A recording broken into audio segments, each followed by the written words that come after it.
My parents don't like you. They like my ex. At least he knew how to carry himself. That's what Natalie shouted. Loud enough for the whole cafe to hear.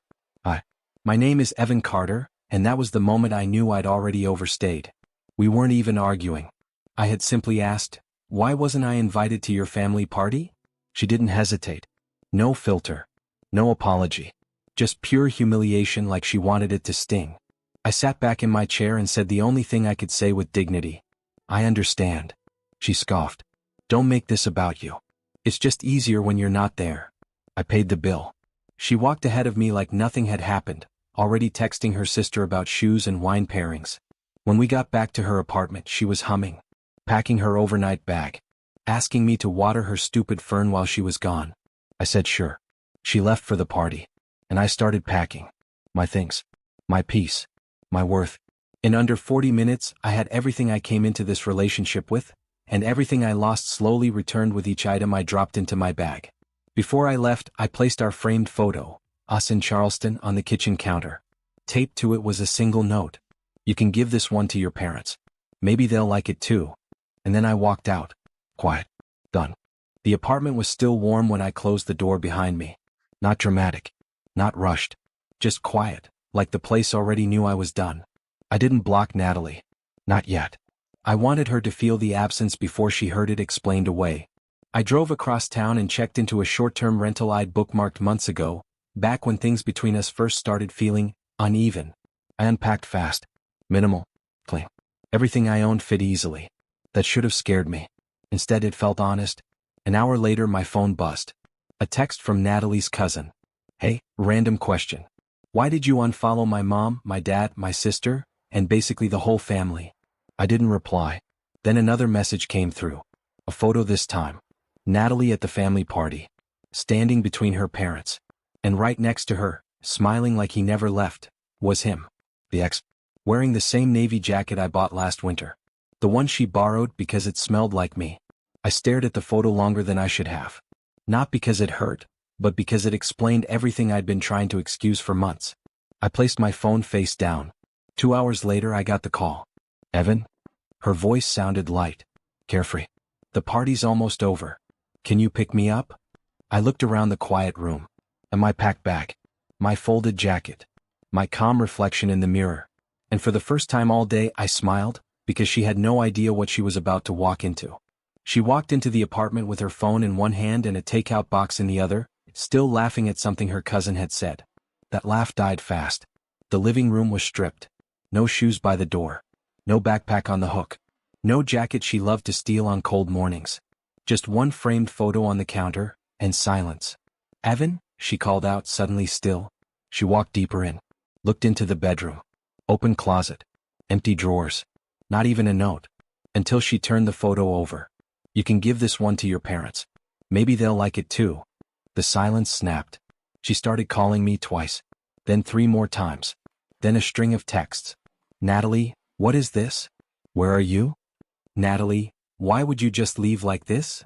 Natalie, talk to me, Evan. Please. I didn't respond.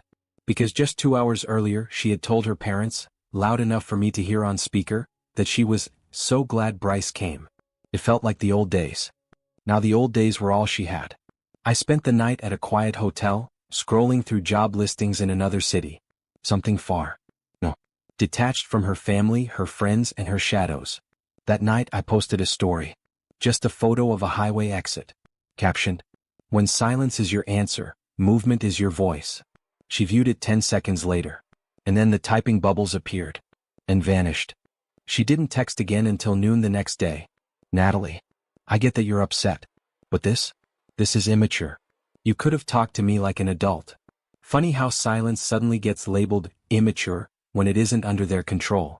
I didn't reply. She followed it up with a voicemail, her voice now softer, more rehearsed. Evan, can we just talk? Please? You disappearing like this, what am I supposed to tell my parents? My friends? I sat on the hotel bed, staring out the window at a city I hadn't yet memorized. I hadn't told anyone where I was going. Not even my brother. That anonymity felt like oxygen. I replayed her message once. Then I opened my laptop and logged into the joint streaming account we once shared. She never changed the password. So I did. New name. New profile photo. Hers deleted. Then I opened the shared cloud album titled Us. And I removed every picture I took. Except one. The last photo I snapped of her, laughing, wine glass in hand, texting someone while I stood outside the frame. I left that one. Captioned it, "You were always looking past me." Later that evening she finally called from a new number. I answered. Said nothing. Just let her breathe into the line, waiting for me to break. But I didn't. And when I hung up, I didn't feel cold. I felt clean. 3 days of silence. Then a new message. But this time, it wasn't from Natalie. It was from her sister. "Hey, I don't want to get involved, but she's been a mess. Says you embarrassed her. Says you ghosted her for no reason." No reason. That's how it always gets rewritten, because admitting she detonated it means owning what came next. I didn't respond. Instead, I forwarded the voicemail she left me, the one where she screamed, "My parents don't like you. They like my ex." No commentary. No explanation. Just proof. Her sister read it. Never replied. That same night, I changed the last thing I still shared with Natalie, the lease. Technically, the apartment was mine. She'd never gotten around to putting her name on it. Said it made her anxious to commit to things that weren't hers. So I ended the lease. Legally. Quietly. 30-day notice delivered through email and hard copy. Attached was one line. "You said I didn't belong in your world. So I left it to you." She tried calling again. 10 times. Each one went to voicemail. But when she showed up at the apartment and found the lease notice taped to the fridge, her screaming echoed through the building walls. The neighbors heard it. I didn't. Because I was already 2 states away, starting interviews for a job she once told me I wasn't confident enough to get. That confidence?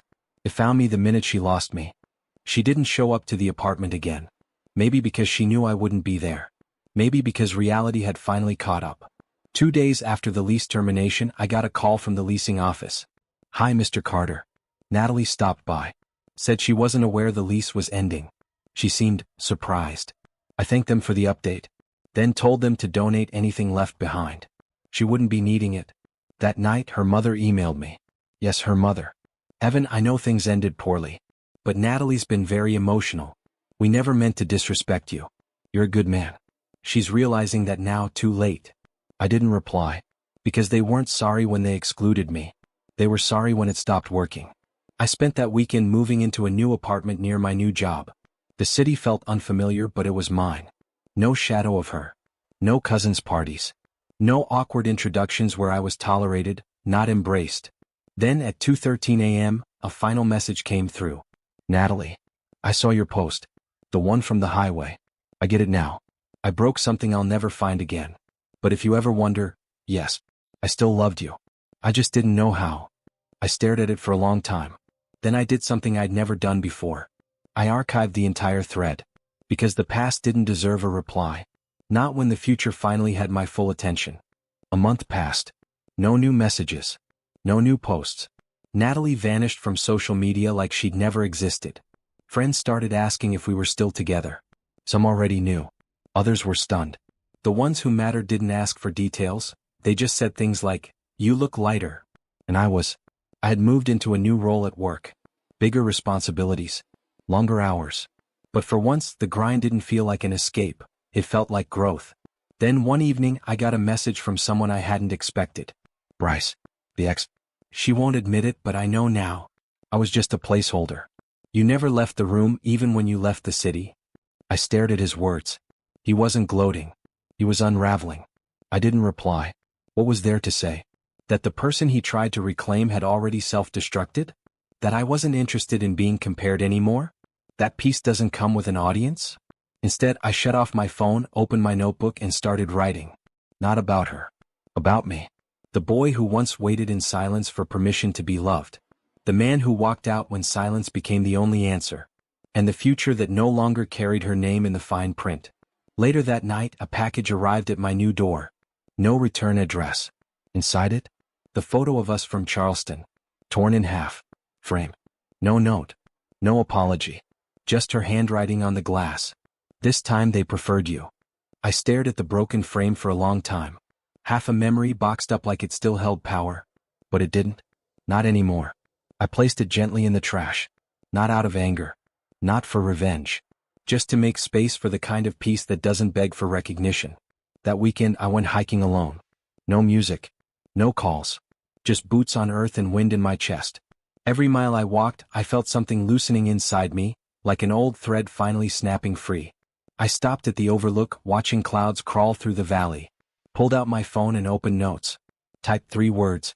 I made it. Because I had. Out of her shadow. Out of their judgment. Out of the quiet desperation of waiting to be loved properly. That night, back at the apartment, I lit a candle and poured a glass of wine. And for the first time I sat in total silence, and didn't feel alone. There was no anger left to carry. No need to prove anything to anyone who once chose someone else over me. I had chosen myself. My future wasn't built on getting even. It was built on getting free. Natalie's final gift wasn't the half photo. It was the realization that I was never meant to be someone's safe option. I was meant to be my own home. And now, I was there.